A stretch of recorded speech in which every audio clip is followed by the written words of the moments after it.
Hello everyone, this is our third session. ये हमारा तीसरा सेशन है वोकैबुलरी सीरीज का।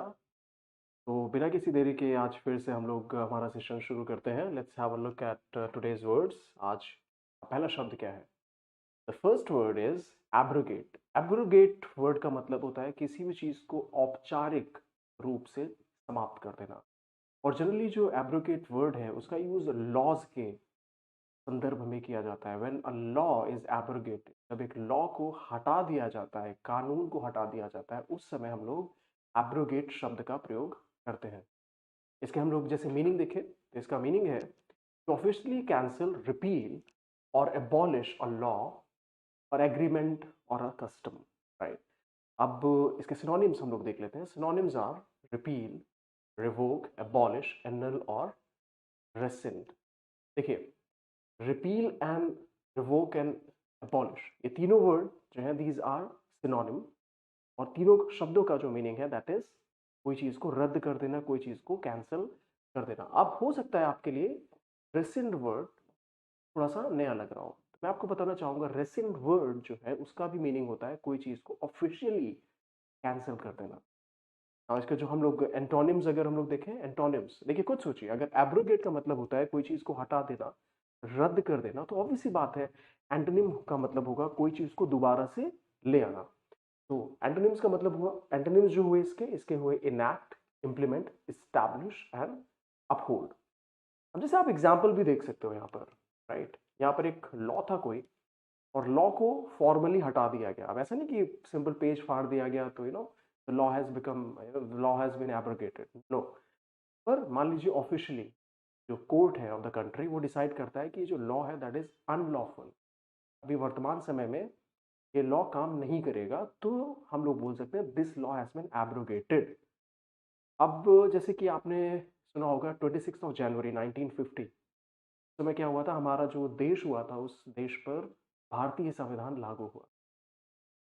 अब अगर आप पढ़ते हैं article 13 of the Indian constitution, तो उसमें लिखा हुआ है कि ऐसे सभी लॉज जो अभी तक प्रचलन में थे परंतु भारतीय संविधान के मौलिक अधिकारों को फॉलो नहीं करते हैं या फिर उनको किसी भी तरीके से नहीं मानते हैं, तो ऐसे सभी laws would be considered unconstitutional and void, वो भारतीय क्षेत्र में लागू नहीं होंगे। राइट।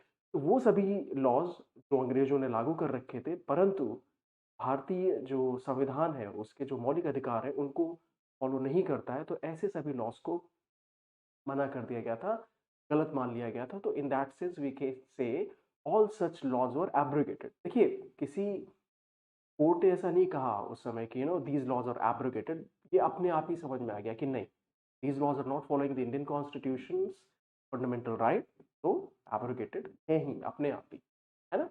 चलिए, अब देखिए यहाँ पर भी देख सकते हैं एंड ऑफ रूल्स। रूल्स में क्या किया गया, जो रूल्स एंड रेगुलेशंस थे उनको हटा दिया गया। तो in that terms also we can say यहाँ पर एब्रोगेट वर्ड का यूज किया जा सकता है। अगर हम लोग सेंटेंस एग्जांपल्स लें, the government decided to abrogate the colonial era law. Colonial era law मतलब जब भारत में अंग्रेज वगैरह आए थे उस समय के जो लॉ थे उसको सरकार ने हटा दिया है, एब्रोगेट कर दिया। एब्रोगेट मीन्स यहाँ पर अगर लोग हम लोग देखें दैट मीन्स रद्द कर देना।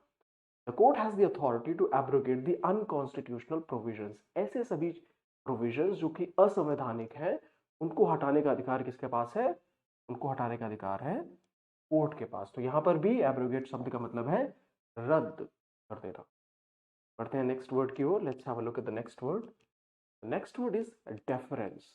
देखिए, डेफरेंस वर्ड मीन्स रिस्पेक्ट, किसी भी इंसान के लिए, किसी भी एक्टिविटी के लिए जो कि something which deserves respect, no. और दूसरी चीज आपको ये समझने की जरूरत है, ये जो डिफरेंस है it is different from difference. ठीक है, जैसे आप लोगों में से कई लोगों ने ये शब्द सुना होगा डिफरेंस। राइट, आप लोगों में से कई ने ये वर्ड सुना होगा। तो जो डिफरेंस है इसका मतलब होता है अलग होना, इसका मतलब होता है किसी भी तरीके से अलग होना, अंतर होना। एंड उस जो डिफरेंस है इसका मतलब होता है सम्मान, आदर। राइट, अगर आप इसके मीनिंग को भी देखें, इसका मीनिंग है पोलाइट रिस्पेक्ट और submission shown to somebody, somebody or somebody's authority or experience। Right, जैसे कि कोई प्रोफेसर है और ऐसे प्रोफेसर जिनके पास सालों का अनुभव है, 10 साल, 20 साल, 25 है, तो automatically you will respect that person. और सिर्फ प्रोफेसर ही क्यों, आपके जो फैमिली, आपके जो आसपास के नेबर होते हैं, आपके जो बड़े बूढ़े होते हैं, आप लोग नेचुरली उनका रिस्पेक्ट करते हैं, right? You show deference such elderly people, you show deference to such experienced people. मान लीजिए आप डॉक्टर साहब से भी मिलने जा रहे हो, अगर डॉक्टर साहब, ऑब्वियसली सभी सभी लोगों का रिस्पेक्ट करना चाहिए, बट इन जनरल में जब पता लगता है कि डॉक्टर साहब हैं, इन्होंने ऐसी ऐसी सर्जरी कर रखी है या फिर इतना सालों का उनके पास अनुभव है, then naturally we show deference to that doctor. अगर हम लोग इसके सिनोनिम्स देखें, synonyms are respect, regard, submission, compliance and reverence. देखिए ये भी बहुत इंपॉर्टेंट वर्ड है, रेवरेंस। रेवरेंस का भी मतलब होता है सम्मान या फिर आदर। अगर हम लोग इसके एंटोनिम्स देखें, antonyms are defiance, disrespect, arrogance, disobedience and contempt. देखिए डिफाई से बन के आ रहा है डिफाइंस, और डिफाई का मतलब होता है कोई चीज को ना मानना। अगर कोई चीज को आप नहीं मान रहे हैं तो डिफाई इज अ वर्ब, वहां से बन के आ गया डिफाइंस। डिसरिस्पेक्ट आपको पता है सम्मान शो ना करना। एरोगेंस, हम लोग बोलते हैं ना, कोई कोई इंसान होता है बहुत ही एरोगेंट होता है, बिल्कुल ही किसी की बात ही नहीं मानता है, तो सच अ पर्सन जो एरोगेंट होगा, अगर वो एरोगेंस शो कर रहा है, एरोगेंस का मतलब क्या हुआ, नहीं भाई जो मैं बोल रहा हूँ बस वही सही, तुम्हारी बातों को तो मैं मानूंगा ही नहीं। तो ऐसी एक्टिविटी को वो बोलते हैं एरोगेंस। डिसोबीडियंस मतलब जो कि दिए गए आदेशों का पालन ना करे, तो ऐसी एक्टिविटीज को बोलते हैं डिसोबीडियंस। एंड कंटेम्प्ट, आपने कई बार सुना होगा ना, कंटेम्प्ट ऑफ द कोर्ट, जो कि माननीय कोर्ट ने अगर कोई डिसीजन दिया या फिर कुछ भी कमेंट किया माननीय कोर्ट ने, कई बार कुछ लोग उसको गलत लहजे में लेकर के सम्मान नहीं शो करते, तो ऐसी एक्टिविटी को बोला जाता है कंटेम्प्ट ऑफ द कोर्ट। अब जैसे यहाँ पर आप एग्जाम्पल्स भी देख सकते हैं, शोइंग रिस्पेक्ट, ये हमारे से बड़े हैं, नॉट जस्ट बड़े हैं, अगर आप कोई ऑर्गेनाइजेशन में भी काम करते हैं, राइट, वो भले ही आपसे उम्र में छोटे हो, परंतु they are at a better position, hierarchy में वो आपसे ऊपर है, तब भी आप उनको यस सर, हाँ सर, आप अच्छे हैं, ऐसा करते हो ना, that is also an example of showing difference. यहाँ पर भी आप देखिए, जैसे ये बूढ़ी माँ जैसी लग रही हैं, तो ये जो लेडी है वो इनको रिस्पेक्ट शो कर रही है। और रिस्पेक्ट सिर्फ यहाँ ही नहीं, आर्मी में तो रिस्पेक्ट का बहुत ही चलता है। अगर आप, कोई इंसान है, that person works in an army, तो जो भी उससे अथॉरिटी में बड़ा इंसान होगा, वो कुछ भी हो जाए, डिसरिस्पेक्ट तो कर ही नहीं सकता। तो we can say a junior soldier is always supposed to show deference to the senior army chief और आर्मी कमांडर, है ना, वो उनको डिसरिस्पेक्ट नहीं करेगा। अगर हम लोग एग्जाम्पल सेंटेंसेस देखें, he spoke with deference to his seniors during the meeting, उसने अपने सीनियर्स के साथ सम्मान पूर्वक तरीके से बातचीत। In deference to the public opinion the decision was postpone, मतलब जो जनता है उसकी मांगों को ध्यान में रखते हुए, या फिर उसकी डिफरेंस मीन्स उसके सम्मान में जो भी निर्णय लिया गया था उसको स्थगित कर दिया गया, उसको हटा दिया गया, तो वो ये चीज हो गई। ठीक है, the young officer showed reference to the जजेस एक्सपीरियंस, जो नया नया ऑफिसर था उसने, जो न्यायाधीश साहब थे उनके वर्षों का अनुभव था, उसके लिए क्या दिखाया, सम्मान दिखाया। चलिए बढ़ते हैं आगे। अच्छा बच्चों, आप में से कईयों को ये लग रहा होगा कि सर आप वर्ड तो लेकर के आ रहे हो, पर साथ ही साथ उस वर्ड में बहुत सारे सिनोनिम्स हैं, एंटोनिम्स हैं, तो हम सर कैसे याद रख पाएंगे? How do you think sir is going to be possible to remember all these words, है ना, तो आपके मन में ख्याल आता होगा, राइट? तो देखिए बच्चों, मैं अपनी स्ट्रैटेजी बताता हूँ। तो मैंने क्या किया कि जब मैं हिंदी माध्यम से था, और मैंने ऑब्वियसली कुछ कई बार प्रॉब्लम्स फेस की बिकॉज ऑफ द लैंग्वेज, तो मैंने क्या किया, मैंने इंग्लिश सीखनी शुरू की, तो मैंने वोकेबलरी की लिस्ट बनाई, राइट, और वोकेबलरी की लिस्ट बनाई, तो उसको मैं बार बार रिवाइज जरूर करता था। आप लिस्ट बनाओ, दैट इज इंपॉर्टेंट, बट उससे कहीं ज़्यादा इंपॉर्टेंट आप रिवाइज करें। तो आप मेरी जो क्लासेस अटेंड कर रहे हो, इसमें इक्वली इंपॉर्टेंट है कि ना सिर्फ आप अटेंड करें, बल्कि तो हर हफ्ते रिवाइज करें।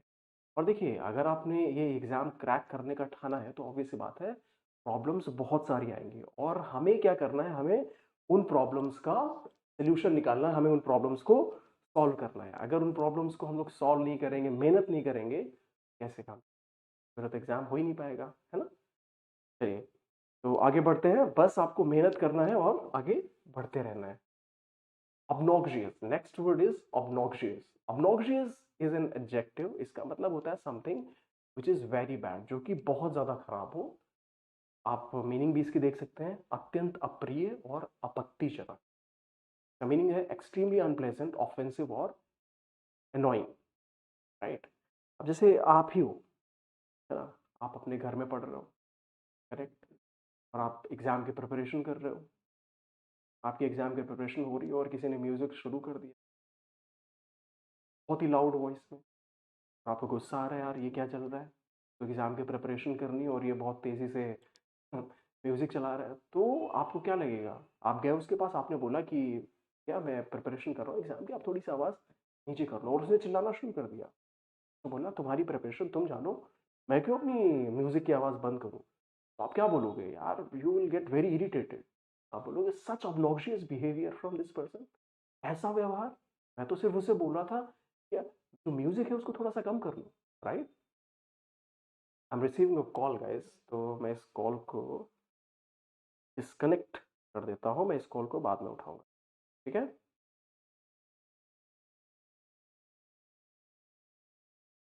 Just one second.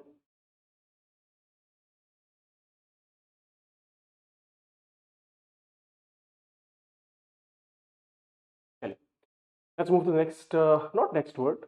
अभी हमने इसके मीनिंग को समझा, and then synonyms are offensive, irritating, unpleasant, detestable and repulsive. ये जो वर्ड डिटेस्टेबल एंड रिपल्सिव है, इनका मीनिंग होता है समथिंग इज घृणित, घृणित, उसको देखकर ही आपको घिन आए और घृणा से भर जाए आप, तो इसका जो मीनिंग होगा दैट इज घृणित, ठीक है, right. And antonyms are pleasant, pleasant means जिसको देख करके आपको बहुत अच्छा लगे, एग्रीएबल, ठीक है, लाइकेबल, चार्मिंग, डिलाइटफुल। कुछ लोग होते हैं ना, बहुत ही चार्मिंग पर्सनैलिटी होते हैं, उनको देख करके आपको अच्छा लगता है, वो रूम में एंटर किया एंड देन, और सिर्फ यही नहीं, जब आप क्लास भी अटेंड करने जाते हो ऑफलाइन, तो कोई होता है ना बहुत चार्मिंग, जिसको आप बहुत ध्यान से देखते रहते हो, कभी कभी देखते हो ना। तो खैर, I don't want to get into that. अभी हम लोग सेंटेंस एग्जांपल्स देख लेते हैं। His obnoxious behaviour annoyed everybody in the room. उसका जो बिहेवियर था बड़ा ही अटपटा सा था, बड़ा ही आपत्तिजनक था, जिसकी वजह से बाकी सभी लोग परेशान हो गए, नाराज हो गए। The loud and the obnoxious noise disturb the entire background. अभी मैंने जस्ट इसका सिमिलर एग्जांपल दिया हुआ है, और मुझे नहीं लगता है कि मुझे फिर से इसको एक्सप्लेन करने की जरूरत है। अब देखिए यहाँ पर भी आप देख लीजिए, ये बेचारा, नॉट ये बेचारा, ये तो बेचारा बिल्कुल भी नहीं लग रहा है मुझे, ये तो ऐसा इंसान लग रहा है कि परेशान कर रहा है इस बेचारी लेडी को, है ना। तो जैसे ही इसको परेशान कर रहा है, तो वहां पर हम लोग बोल सकते हैं this person is showing an obnoxious behavior because of which this lady is getting irritated, ठीक है। Let's move to the next word. ये भी आप समझ लीजिए, सेंटेंस आप पढ़ लीजिए। She refused to tolerate the obnoxious remarks made during the debate। Let's move to the next word, paradox. ये बहुत ही अच्छा वर्ड है, मैं सच बताऊं, paradox is a really good word. और पैराडॉक्स शब्द का मतलब है विरोधाभास, है ना। अब देखिए, मैं आपको एग्जांपल देता हूं।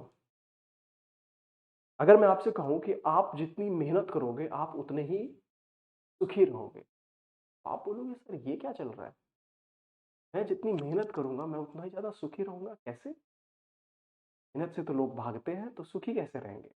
बट ये होता है, अगर आप किसी भी फील्ड में किसी भी टॉप इंसान को देखें ना, तो वो अपने फील्ड में मेहनत करने से कभी नहीं कतराता है। आप चाहे एग्जाम्पल ले लें विराट कोहली, आप चाहे एग्जाम्पल ले लें रोनाल्डो का, तो जब ये पिक कर लेते हैं that I have to be the best in this field, वो उनको मेहनत करना बहुत अच्छा लगता है, 10 घंटे 12 घंटे दिन में मेहनत करते हैं, दे derive pleasure from that activity, तो उससे मजा आता है, राइट। हमें नॉर्मल इंसान को क्या लगेगा कि सर मेहनत और खुशी दोनों पारस्परिक विरोधाभासी हैं, दोनों अलग अलग चीजें हैं, बट इन रियलिटी दोनों अलग अलग नहीं है। ये जो मैंने आपको एग्जांपल दिया वो आपको पैराडॉक्स शब्द का मीनिंग समझाने के लिए, क्या इसका मतलब होता है विरोधाभास, अगर आप इसको इंग्लिश में समझें, इट इज अ स्टेटमेंट और situation that seems contradictory. Contradictory का मतलब क्या हुआ? विरोधाभासी, है ना? अगर इसके हम लोग सिनोनिम्स देखें, synonyms are contradiction, inconsistency, anomaly और एनिग्मा। देखिए ये जो एनिग्मा वर्ड है इसका मतलब होता है something which can't be understood. तो मैं यहां पे लिख देता हूं something that can't be understood.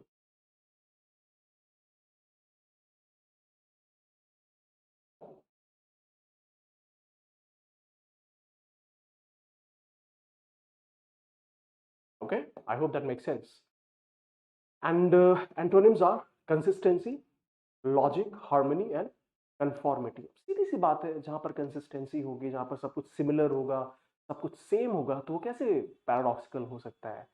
Harmony, जहां पे सब कुछ अच्छा ही अच्छा होगा, that can also not be paradoxical, right? अब जैसे यहाँ पर आप यहाँ पर देखिए, लेस इज मोर, ये कहावत आपको पैराडॉक्सिकल लग सकती है कि लेस इज मोर कैसे हो गया सर, है ना? कई बार होता है कि जब हमारे पास बहुत सारी चीजें होती हैं तो हम लोग दुखी रहते हैं, but then if we have less number of items, हमारे पास कम चीजें होती हैं, then we are happy, right? आपको लग सकता है कि दिस इज पैराडॉक्सिकल, है ना? अगर हम लोग यहाँ पर एग्जाम्पल सेंटेंसेस देखें, it is a paradox that the more choices we have the less satisfied we feel. अगर आपको ये चॉइस दे दी जाए कि यहाँ पे जाओ, वहां पे जाओ, यहाँ पे भी जाओ, यहाँ पे भी जाना है, या फिर इससे अच्छा मैं आपको एग्जांपल दे दूं, आपके सामने पिज्जा रखा है, आपके सामने बहुत सारी ऐसी खाने की चीजें रखी है और आपसे बोला जा रहा है कि आपको सिर्फ एक ही चूज करना है, तो उस समय आप क्या करोगे? आप परेशान हो जाओगे। हैं? इतनी सारी चीजें हैं तो खुशी होने वाली चीज है ना, इतनी सारी खाने की चीजें, but then you have to pick only one out of this, क्या होगा? इज सैड, यार बाकी चीजें तो मिस हो रही हैं, है ना? In that sense we can say जितनी ज्यादा हमारे पास चॉइसेस होती है, कई बार हम उतने ही ज्यादा असंतुष्ट होते हैं। The concept of freedom through discipline appears to be a paradox. मतलब डिसिप्लिन से पाई गई स्वतंत्रता, मतलब डिसिप्लिन में तो आपको काम करना पड़ रहा है, आपको अनुशासन में रहना पड़ रहा है, then how can you get independence और you how can get freedom? Then आप डिसिप्लिन होकर फ्रीडम कैसे पालोगे? देखिए, आप मेहनत आज क्यों कर रहे हो? आप मेहनत आज इसीलिए कर रहे हो ताकि आप एग्जाम क्लियर करो, आप एक बड़े ऑफिसर बन जाओ, एंड देन आपको एक अच्छी job, that is what it is. आप उसी डिसिप्लिन से आपको फ्रीडम मिलेगी। Next word is poverty amid abundance is one of the greatest paradoxes of the modern society। तो आज का जो समाज है उसमें आपको गरीबी भी मिलेगी और अमीरी मिलेगी।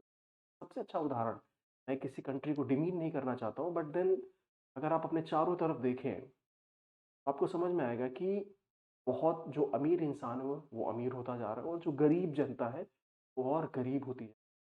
It's a sad reality. अब मैं क्या बोल सकता हूँ, but then this is a paradoxical situation कि अमीर लोग और अमीर होते जा रहे हैं और गरीब लोग और गरीब होते जा रहे हैं। बट वास्तविक प्रोग्रेस जो होनी चाहिए, कि अमीर तो अमीर हो ही, अच्छी बात है, बट देन जो गरीब इंसान है उसको भी एक बार अपॉर्चुनिटी दे पर बढ़ने की, अमीर होने की, सोसाइटी में शामिल। अच्छा, the next word, next word is colossal. Colossal का मतलब होता है एक ऐसी चीज जो बहुत बड़ी हो साइज में। जैसे कि आप यहाँ पे देख सकते, वेल, ब्लू वेल, अगर आपने पढ़ रखा होगा तो जो ब्लू वेल जो होती है ये बहुत ही ज्यादा बड़ी होती है और इसका जो वजन होता है करीब 150 टन से लेकर के 200 टन के आसपास तक हो सकता है। मतलब आप ये मान लीजिए कि एक जो वेल मछली हुई, जो ब्लू वेल मछली हुई, ये 15-20 कारों के वजन के बराबर है। करेक्ट? तो हम लोग यहाँ पर ये बोल सकते हैं that well is rather blue whale, rather I would say blue whale is a colossal creature, बहुत ही बड़ा क्रिएचर है। अब इसके मीनिंग मैंने आपको पहले ही क्लियर कर दिया है। Means extremely large in size, scale और डिग्री। का जो सिनोनिम्स हैं those are enormous, gigantic, gigantic मत पढ़ना इसको, ठीक है? It is gigantic, massive, huge and tremendous. और इसके जो एंटोनिम्स हैं these are tiny, small, minute. इसको आप मिनट नहीं प्रोनाउंस करोगे, ठीक है? इसको मिनट नहीं प्रोनाउंस करोगे, इसको आप प्रोनाउंस करोगे माइन्यूट, दैट मीन्स जो बहुत ही छोटा हो। Insignificant and trivial. देखो ट्रिवियल का मतलब यहाँ पर ये होता है इसकी कोई इंपॉर्टेंस ना हो, राइट, बट इस कॉन्टेक्स्ट में हम लोग इसको एज एन ऑन्टोनिम एंटोनिम यूज कर सकते हैं। अगर हम लोग सेंटेंसेस की तरफ देखें, the project required a colossal investment of resources, मतलब जो प्रोजेक्ट था उसमें बहुत ज्यादा मात्रा में रिसोर्सेज की इन्वेस्टमेंट की आवश्यकता थी। Next sentence, a colossal statue stood at the entrance of the temple, मतलब टेम्पल के जस्ट बाहर एक बहुत ही बड़ी इमारत रखी हुई थी। अब देखिए यहाँ पर कोलोसल का मतलब जो है सिर्फ और सिर्फ आप साइज से नहीं लगा सकते। जैसे मैं एक एग्जांपल दूं कि जब जो इंसान है पहली बार जब मून पे पहुंचा था, अब ये भी डिबेटेबल पॉइंट है कि मून पे असलियत में गया भी था कि नहीं गया था, मैं उसमें नहीं जाना चाह रहा हूँ, बट हिस्ट्री में अगर लिखा है कि इंसान जो है वो पे गया था, तो आई बिलीव कि हाँ भाई मून पे गया हुआ था।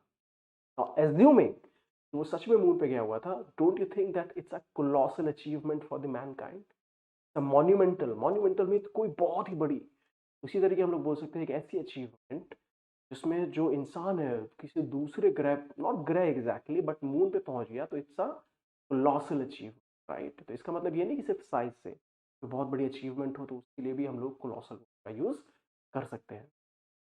Next word is Inception. देखिए इंसेप्शन आपने वर्ड सुना तो आपके मन में कई बार शायद ये आ रहा होगा कि सर इंसेप्शन मतलब मूवी, मूवी की बात कर रहे हो क्या सर, वो है ना उसको कैप्रियो कुछ है ना एक्टर करके, मैं बहुत दिनों से मूवी देखा भी नहीं हूँ।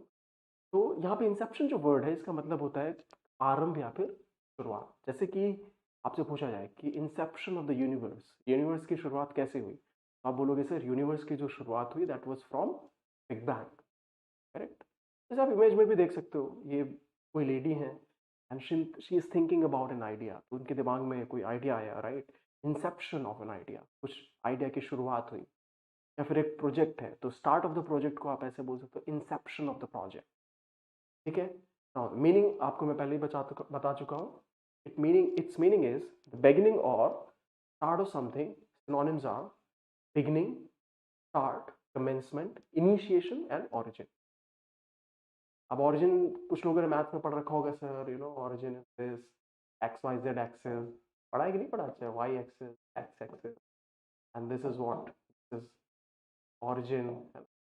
तो इस ऑरिजिन से ही तो सब कुछ शुरू होता है, चाहे वो पॉजिटिव एक्स डायरेक्शन हो, चाहे वो पॉजिटिव वाई डायरेक्शन हो, नेगेटिव वाई डायरेक्शन हो, या सॉरी नेगेटिव एक्स डायरेक्शन हो या नेगेटिव वाई डायरेक्शन। ऑरिजिन को भी हम लोग बोल सकते हैं is the beginning of something.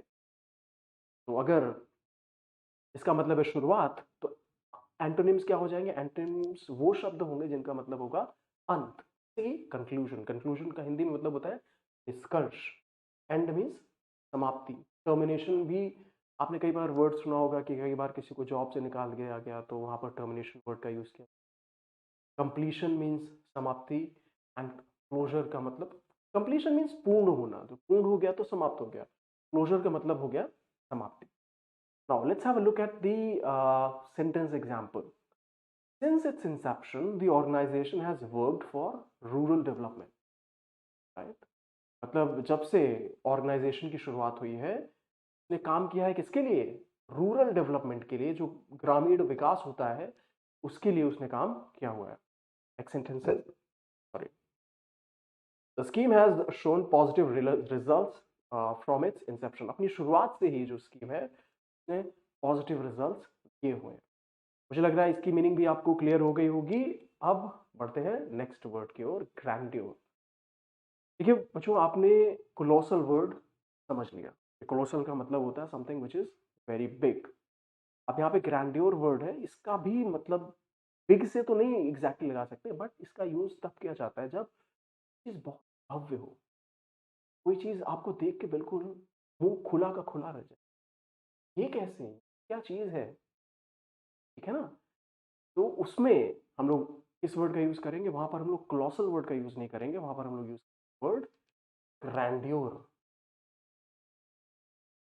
अब मान लीजिए आप कहीं घूमने गए, आप हिमालय पर्वत घूमने गए और हिमालय पर्वत को आपने देखा और आपने इधर नजर घुमाई, पर्वत खत्म ही नहीं हो रहा है, राइट। तो वहां पर जो पर्वत है उसकी ना सिर्फ कोलोसल स्ट्रक्चर है बट वो इतना मैग्निफिसेंट है देखने में कि वहां पर आप बोलोगे कि the grandeur of the Himalayas is so huge. आप बिल्कुल मंत्रमुग्ध रह गए, है ना? ठीक है, मीनिंग मीन इसका इसका जो मीनिंग है that is impressive, beauty, dignity और मैग्निफिसेंट।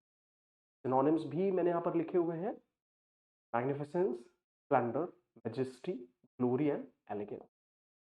अब देखिए आप ओके, एंटोनिम्स पहले कवर कर लेते हैं, फिर इस इमेज के बारे में हम लोग बातचीत करेंगे। अगर देखिए कोई चीज बहुत ही भव्य है, राइट, उसका एंटोनिम क्या हो जाएगा? सिंप्लिसिटी, कोई चीज बहुत साधारण है। प्लेननेस, अगेन साधारण। मॉडेस्टी, देखिए मॉडेस्ट एक ऐसा इंसान होता है जो बहुत ही सीधा साधा हो और बहुत ही सिंपल से रहना पसंद हो। ऐसा नहीं कि बिल्कुल तड़क भड़क के कपड़े पहना हुआ है और महंगी कारें चला रहा है, राइट। रतन टाटा साहब थे। रतन टाटा साहब अगर चाहते तो क्या नहीं कर सकते, but then despite having lots of money अपनी लाइफ हमेशा मॉडेस्टी से दी, है ना। इनसिग्निफिकेंस, मतलब जो सिग्निफिकेंट ना हो। अभी अगलीनेस ठीक है, इसको भी हम लोग एंटोनिम में यूज कर लेंगे, but then this is not a very appropriate antonym, very appropriate antonym. But then अगर एग्जाम में आया और कुछ आपके सामने ऑप्शन नहीं है, then you can select, but then I would personally say कि this is not a very appropriate antonym. अच्छा, अब यहाँ पर देखिए पर क्या लग रहा है, देखिए कितना बड़ा सा दरवाजा है, आप खुद सोच के देखिए, इतना बड़ा सा दरवाजा है और बिल्कुल सुनहरी सुनहरी लाइटें निकल के आ रही हैं, रोशनी निकल के आ रही है, और ये इंसान यहाँ पर खड़ा हुआ है। तो क्या ये इंसान, क्या भव्य नजारा है, ही वुड बी इन ऑ, आश्चर्य में हो जाएगा, in the grandeur this scenery. हो जाएगा कि नहीं हो जाएगा? तो यहाँ पर हम लोग कोलोसल वर्ड नहीं यूज करेंगे, यहाँ पर हम लोग यूज करेंगे ग्रैंडियर, नॉट कोलोसल। अगर हम लोग सेंटेंस एग्जांपल्स देखें, the palace reflected the grandeur of the ancient empire. जो जो बहुत ही पुराना एम्पायर था, उसका जो पैलेस था, उसका जो महल था, वो देखने में बहुत भव्य लगता था। The ceremony was conducted with great grandeur. जो सेरेमनी थी उसका जो it was done using great grandeur. चलिए बढ़ते हैं नेक्स्ट सेंटेंस की ओर। देखिए अब तो सेंटेंसेस, सॉरी, नेक्स्ट वर्ड की ओर, वर्ड्स तो कवर हो गए हैं। अब मैं क्या चाह रहा हूं कि आप इस क्वेश्चन को सॉल्व करें। तो question is, a person who pretends to have virtues he does not possess। एक ऐसा इंसान जो ऐसे गुणों को दिखाता है जो उसके अंदर है ही नहीं, है ना। जैसे कि कोई इंसान है, बोलता है मैं तो बहुत सच्चा हूँ, मैं तो बहुत ही अच्छा इंसान हूँ, बट आपको पता है, हाँ, तुम कितने सच्चे हो, तुम कितने अच्छे हो। वैसे कई लोग होते हैं ना, हमारे आसपास कई लोग होते हैं, मैं तो ऐसा हूँ वैसा हूँ, but we know deep down कि आप कैसे हो, करेक्ट। तो ऐसे इंसान का मतलब, ऐसे इंसान को क्या बोलेंगे? एक ऐसा इंसान जो प्रिटेंड करता है ऐसे गुणों के होने का जो उसके अंदर है ही नहीं। तो चार एग्जाम्पल आपके सामने दिए हो गए हैं। द एग्जाम्पल्स आर हिपोक्रेट, साइनिक, पैनेटिक और स्टोइक। वन बाय वन मैं आपको सारे वर्ड्स का मीनिंग बताऊंगा। सबसे पहले नीचे से स्टार्ट करते हैं। स्टोइक का मतलब एक ऐसा इंसान होता है जिसको कोई चीज से फर्क ही नहीं पड़ता। Stoic is a person who is unemotional, right. Stoic जो शब्द है उसका मतलब होता है अनइमोशनल, ठीक है। Now what about fanatic? Fanatic जो वर्ड है उसका मतलब होता है एक पैशनेट इंसान, अब somebody who is passionate पर नेगेटिव सेंस में। इसका मतलब होता है एक ऐसा इंसान जो कि पैशनेट हो पर कॉन्टेक्स्ट नेगेटिव हो जाए। तो सर ऐसे कैसे? पैशनेट इंसान तो अच्छा इंसान है, और नेगेटिव कॉन्टेक्स्ट कैसे हो सकता है? देखिए मैं आपको बताना चाहूंगा कि जैसे मान लीजिए कोई इंसान है और वो बोले कि सिर्फ और सिर्फ मेरा बिलीफ ही सही है और दूसरे की सुनने की ही कोशिश ना करे। वो बोले कि ये पॉलिटिकल पार्टी अच्छी है, दूसरी पॉलिटिकल पार्टी बेकार है, और इस हद तक उस बिलीफ में घुस जाए कि वो हिंसा पे उतारू हो जाए, वायलेंस पे उतारू हो जाए। तो ऐसी परिस्थिति में हम लोग बोलेंगे that such a person is a fanatic. Cynic मतलब एक ऐसा इंसान जो किसी पे विश्वास ही नहीं करता है, हमेशा फॉल्ट खोजते रहेगा, नहीं यार पूरी दुनिया खराब है, ये है वो है, किसी में अच्छाइयाँ नहीं खोज। तो ऐसे इंसान को बोला जाता है सिनिक। हिपोक्रेट, हिपोक्रेट का मतलब है एक ऐसा इंसान जो बोलता कुछ है और करता कुछ है, and that is the right answer to this question. A person who pretends to have virtues he does not possess, इसका जो राइट आंसर होगा that is going to be what, this is going to be the right answer. So hypocrite अगर मैं शब्द आपको देखेंगे, hypocrite is the right answer, hypocrite is the right. So next word, not next word actually, next sentence। okay, no question है फिर से। A speech delivered without preparation, तो आपके सामने चार ऑप्शंस हैं, impromptu, verbose, spontaneous and arbitrary। Again आपको ये एक्सप्लेन करना चाहूंगा, अगेन फ्रॉम दी बॉटम में आपको एक्सप्लेन करूंगा। आर्बिट्रेरी का मतलब होता है something which is very random, ठीक है। स्पॉन्टेनियस का मतलब क्या होता है, without preparation, without preparation.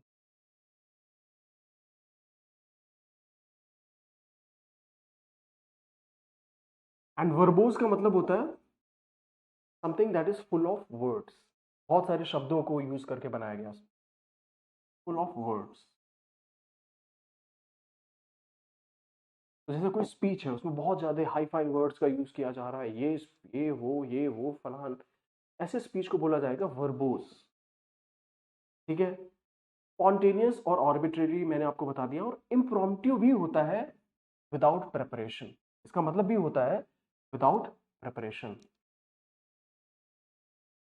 But ये यूज किया जाता है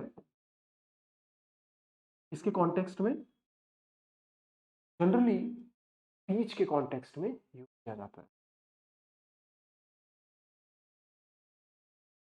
ठीक है। तो इसका जो राइट आंसर होगा, the right answer to this question is going to be impromptu. अब देखिए आप यहाँ पे कंफ्यूज हो रहे हुए दो शब्दों के बीच में, impromptu and spontaneous. Sir impromptu का भी मतलब है विदाउट प्रिपरेशन, और स्पॉन्टेनियस का भी मतलब है विदाउट प्रिपरेशन। अगर आप एसएससी एग्जाम की बात करते हैं तो जो इम्प्रॉम्प्टू है उसका मतलब हो जाता है a speech made without preparation, but आप अगर इन जनरल इंग्लिश की बात करें तो दोनों का मतलब होता है विदाउट प्रिपरेशन। पर जो इम्प्रॉम्प्टू है का वर्ड, इसका जो यूज होता है generally it is used for I would say artificial decisions के लिए, आर्टिफिशियल चीजों के लिए। अब ये आर्टिफिशियल क्या है, नेचुरल क्या है, ये मैं आपको बताऊंगा। और जो स्पॉन्टेनियस है this is used for natural,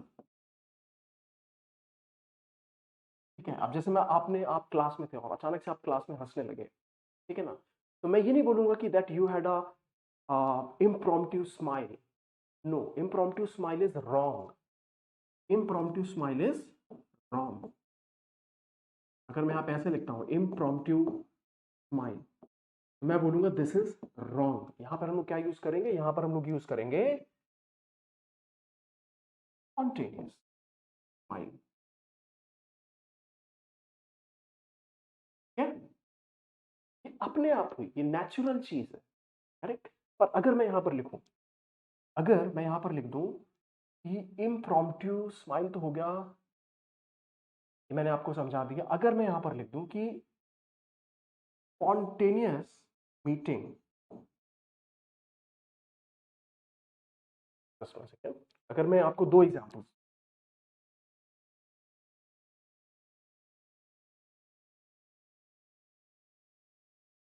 spontaneous meeting, या फिर मैं आपको लूं इम्प्रॉम्प्टू मीटिंग,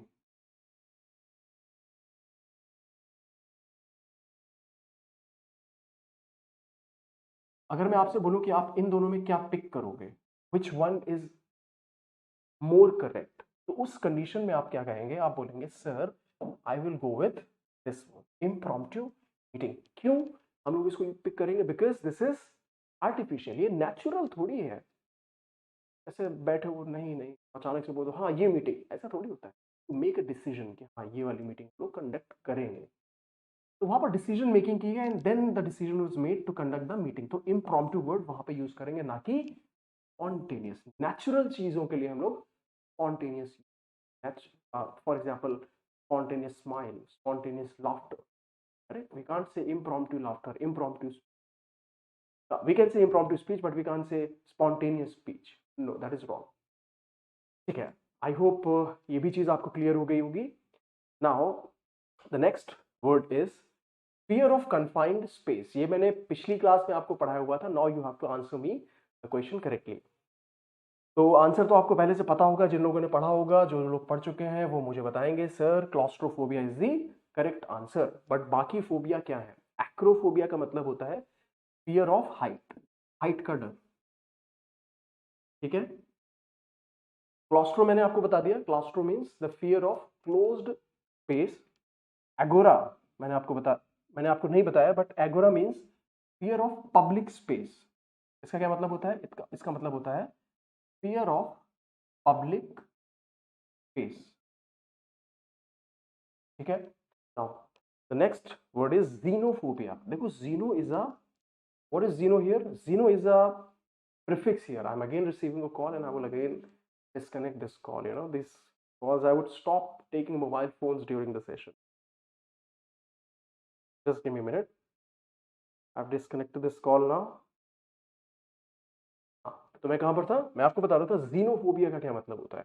तो फोबिया शब्द का आपको मतलब पता है. फोबिया मीन्स डर. Xeno is a prefix here and xeno means, what does it mean? It means foreign. तो xenophobia का मतलब क्या हो गया? xenophobia का मतलब हो गया अजनबियों का डर. ठीक है. अब जैसे कि आप हैं और आपको अपने घर के आसपास अपने शहर में रहना बहुत पसंद है, बट आपकी जॉब लग गई लेट्स से चाइना में. तो आप जा रहे हो चाइना. अब आपको वहां पे तो चीनी, वहां पे मैं कैसा काम करूंगा, और आपको ऑलरेडी पहले से ही क्या है, जीनोफोबिया है. आपको अजनबियों से डर लगता है. तो आपको लगेगा नहीं नहीं यार, मैं जॉब तो नहीं करूंगा, अपने घर पे रह लूंगा, but I won't do this job. Right. तो उस संदर्भ में हम लोग बोल सकते हैं xenophobia. Xenophobia means fear of unknown people, अजनबी लोगों का डर. मैं फिर से रिपीट कर रहा हूं.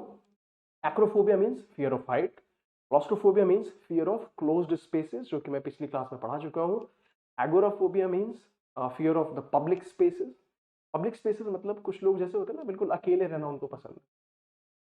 अकेले रहना पसंद इन द सेंस कि उनको भीड़ भाड़ के इलाके ज्यादा पसंद नहीं. जैसे कि मछली बाजार चले गए, अरे ये क्या चल रहा है ना? या फिर मीटिंग चल रही है, वहां पे बैठना उनको पसंद नहीं है.